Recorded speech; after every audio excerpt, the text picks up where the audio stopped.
Et alors, de, cette, de cet apprentissage avec vos ânesses, vous allez vers quoi? Quels sont vos projets à court terme? Euh, On en a de type énormément. Voilà. Ouais, non, c'est un truc de fou parce que là, plus ça va et plus ça prend de la place dans notre vie, mais le plus grand des plaisirs, clairement. Et du coup, plus ça va, plus on fait de choses et plus on a de projets avec plus on est sollicité aussi. Ouais. Donc, on a fait un peu de compétition en attelage de manière assez régulière. Et puis, on va... donc là, on se lance dans une nouvelle activité, entre guillemets, c'est-à-dire un peu plus de démonstration de dressage, voire de spectacle. Donc là, on a notamment 2, 3, 4 rendez-vous dans les mois qui viennent où on va faire des petites représentations de ce qu'on sait faire avec nos ânesses.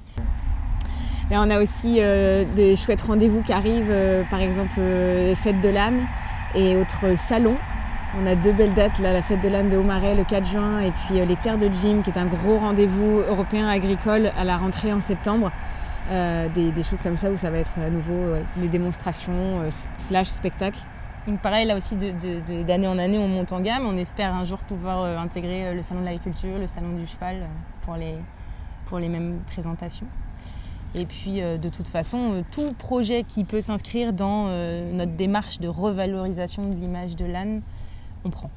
Ouais, c'est ça, voilà. C'est ça avant tout. Donc, d'autant plus qu'à partir de maintenant, vous allez être plus mobile, si on a bien compris. Oui, nous sommes véhiculés. Ça, c'était un des projets un peu aboutissement et à la fois commencement de quelque chose dont on est assez fiers et dont on peut dire maintenant qu'on l'a réussi.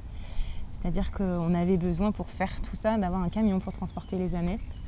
Et pour ça, on a lancé une campagne de financement participatif en demandant une grosse somme d'argent qu'on a réussi à obtenir.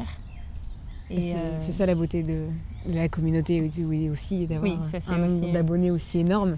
C'est que du coup, on peut aboutir comme ça, faire aboutir des projets comme ça qui semblent colossaux à la base. Et en fait, c'est facile. Quand il y a 15 000 personnes derrière, c'est facile. Donc ça va être aussi un levier de plein de belles choses à venir. Ouais, parce qu'on essaie déjà de faire le plus de choses possible, mais bon, dans un petit périmètre, forcément. Et là, ça nous déporte, mais incroyable. On va pouvoir accepter 2 fois plus de choses, on va pouvoir aller se produire partout. Plus loin, plus souvent. Ouais, c'est ça. Oui, c'est une page qui se tourne là, ça va ça va plus rigoler.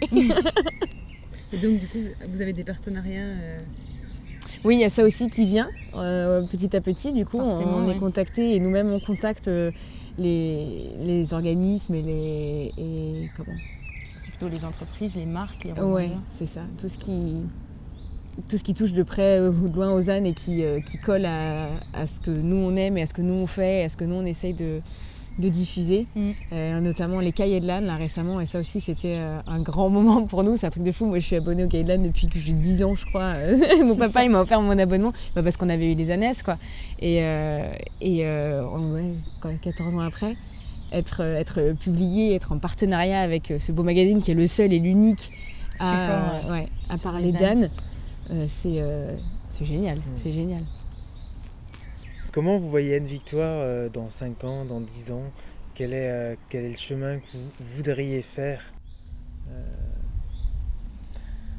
Je crois que pour le moment, on peut tout simplement dire qu'on veut continuer sur notre lancée. Et nous, notre seul objectif, c'est de convertir le plus de monde possible. Donc plus on gagnera en notoriété, plus ce sera facile. Et donc plus on gagnera en notoriété, etc. C'est vraiment un cercle vertueux. Et après, traduire ça dans des faits, je sais pas, c'est... ça va être déjà multiplier les événements comme on en parlait tout à l'heure.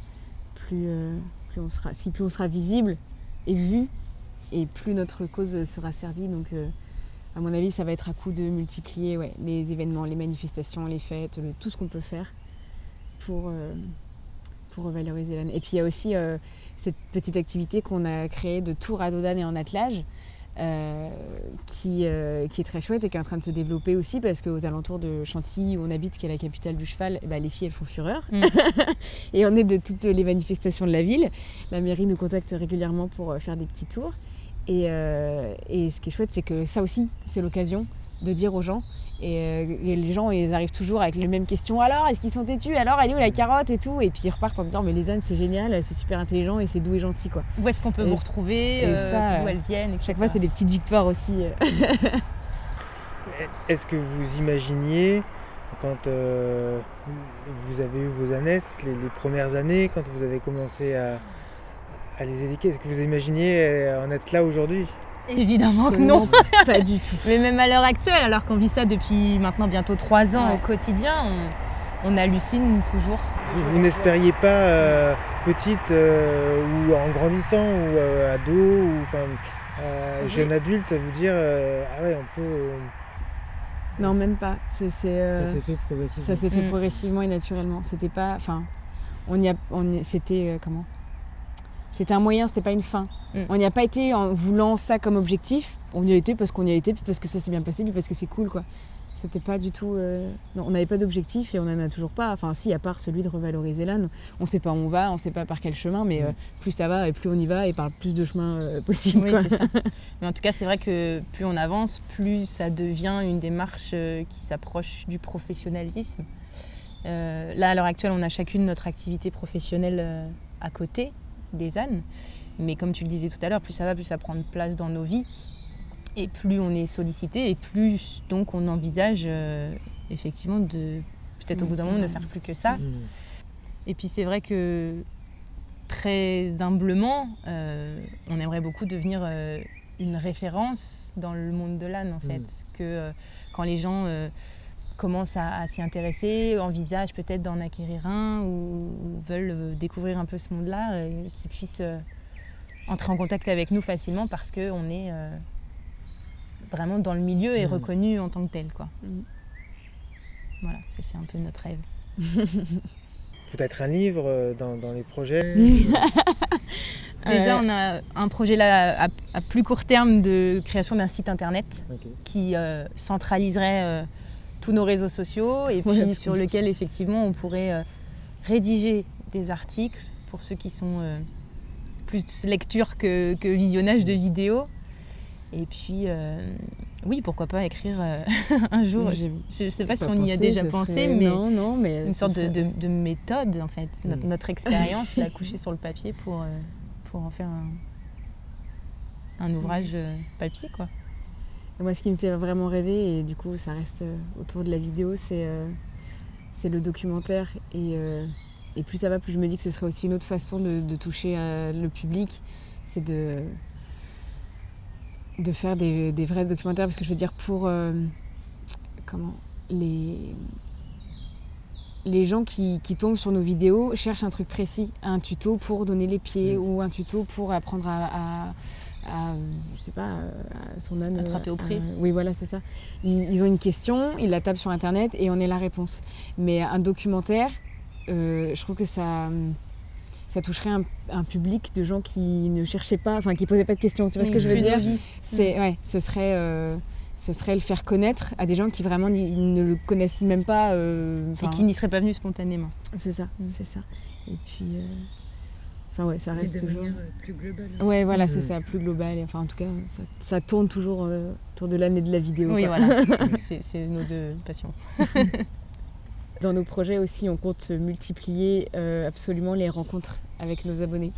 Parce que ça, c'est des grosses bouffées d'amour de fou. Et c'est vrai qu'on est toute la journée derrière nos ordinateurs ou nos téléphones à répondre, à discuter avec des gens. Et quand on passe la barrière et qu'on les rencontre, ça prend une toute autre dimension. Et c'est ça. C'est vrai qu'il y a des moments où on n'aurait pas envie de baisser les bras, mais où on est un peu attristé par certaines réactions, certains commentaires, que ce soit dans la vraie vie quand on se promène ou sur Internet. Et il suffit que on croise un fan, comme on appelle ça des fans, pour que tout de suite on se rappelle pourquoi on fait ça et que la majorité des gens sont contents de ce qu'on fait. Et bienveillants. On a un soutien absolument sans faille de 15 000 personnes et ça porte quoi. ça porte de fou. Et ça, on veut vraiment, surtout maintenant qu'on a le camion et qu'on est mobile, je pense qu'on va aller au maximum à la rencontre des gens qui nous suivent. On a une chance, mais de folie.